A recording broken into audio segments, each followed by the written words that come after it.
Welcome to Family Basics 101.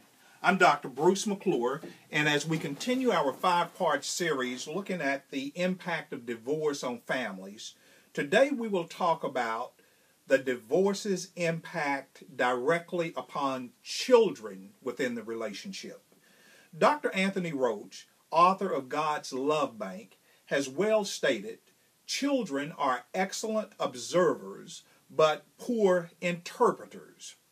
Poor interpreters of actions, poor interpreters of thoughts, poor interpreters of people, and poor interpreters of consequences. Children are likewise poor interpreters of divorce, and parents are oftentimes poor interpreters of the impact of divorce on the development of their own children. So, as Dr. Tony Roach has well stated, children are indeed excellent at observing adult behaviors, but they are very, very deficient many times in properly interpreting how those behaviors are really going to impact developmentally the child as they move forward into their own future. Most studies agree that children will be impacted by divorce, but the impact is going to vary depending upon the age, the maturity level of the child, the psychological place of the child, how broad the extended family support system is to fill the void of an intact home life, and whether domestic violence was involved in the divorce procedures. So most people are going to say children are going to be impacted at some level by the divorce of the two adults in the relationship. The impact of the parental divorce on the children will also be regulated by how the parents handle their differences. Children tend to sense tension.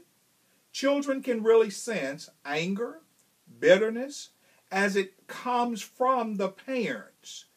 And to the level that the parents are civil in the process of actually terminating their covenant, divorce, it's going to dictate how calm the child is throughout the entire process. Children understand when their parents are hostile toward one another. And children are going to feed off of the behavior or the response of the divorce coming from the adults within the divorce. So if you want the impact to be at least held to a minimum on the children, then it becomes the responsibility of the parent to make sure that they do not turn their severance of the covenant into a hostile act, because the children are going to pick up on that. Let's talk specifically about how the behaviors of the adults, the impact of the divorce, is going to manifest itself in some of the most indirect and sometimes the most direct ways on the child. Children may manifest some of the following responses directly connected to and how they are being impacted by their parents' divorce. So the children are going to show some indicators, but the parents to some level can make sure that those indicators of the pain are minimal at best for the child. Anger directed toward other people. That's a painful thing for a child to experience, is divorce. But the child very rarely is going to direct their anger toward the adults who are divorcing. So outside the relationship, the child may target other children. It may be teachers. It may be people in the neighborhood. The child may become more impulsive and impatient with their behaviors.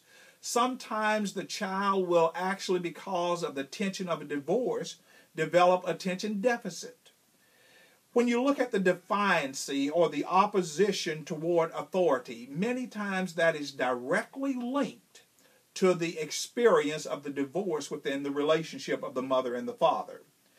When the children becomes basically ignoring the rules and constantly challenging limits or boundaries, that may be a direct result of the experience of the divorce, and the divorce is having a major impact on the child. If the child is showing an inner anger toward themselves, that is probably indicative of the pain of the divorce. The inability to accept personal responsibility for their actions. The child can't see anything wrong with their disrespect or their non-compliance. Earlier than normal sexual involvement, the child begins to act out and to seek affirmation from sexual intercourse, sexual inappropriate conversation with others, to give themselves some type of inner stimulation that calms or soothes the pain of the divorce. Almost criminal thoughts and behaviors toward others. The children can become involved in the juvenile justice system, truancy, stealing, smoking, doing things that are basically attacking other people because of the pain they're feeling about the divorce of their family. They can also experience pseudo-positive behaviors. In other words, the child is going to be pretentious in compliance. They're going to be almost happy in their presentation, but inside they have no intent of doing things that are right. They're not really happy, so they're not going to treat people long term in a positive manner. So their behaviors are going to be phony, fake.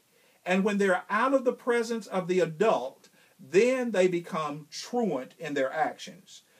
They will also involve themselves in very unhealthy relationships, almost enmeshed relationships. There will be an alliance with people who have experienced a similar pain that the child is experiencing. And they will knit themselves in an unhealthy manner to unhealthy people and unhealthy relationships. In the book of Genesis, chapter 21, verses 9 through 21, there's a lengthy story about Abraham, Sarah, Hagar, Isaac, and Ishmael. In this relationship, Hagar and Ishmael are going to have to sever the relationship with Abraham. And in the severance of this relationship, Hagar must take her child away from the home of Abram. And the pain of this is set out in the text. They leave, they run out of water. Hagar is really disillusioned. The child is crying, she has no resources, but the child not only is crying, the child is experiencing some pain. She can't really explain the pain, but it is in the text. Let me not see the death of my child. And she sat over against him and lifted up her voice and wept. The child see his mother weeping, the pain of that. And Ishmael never fully recovered from the pain of that separation. Many children, likewise, never fully recover from the deep-seated pain of a divorce. I'll see you back in class again tomorrow. Don't be late, and don't skip class.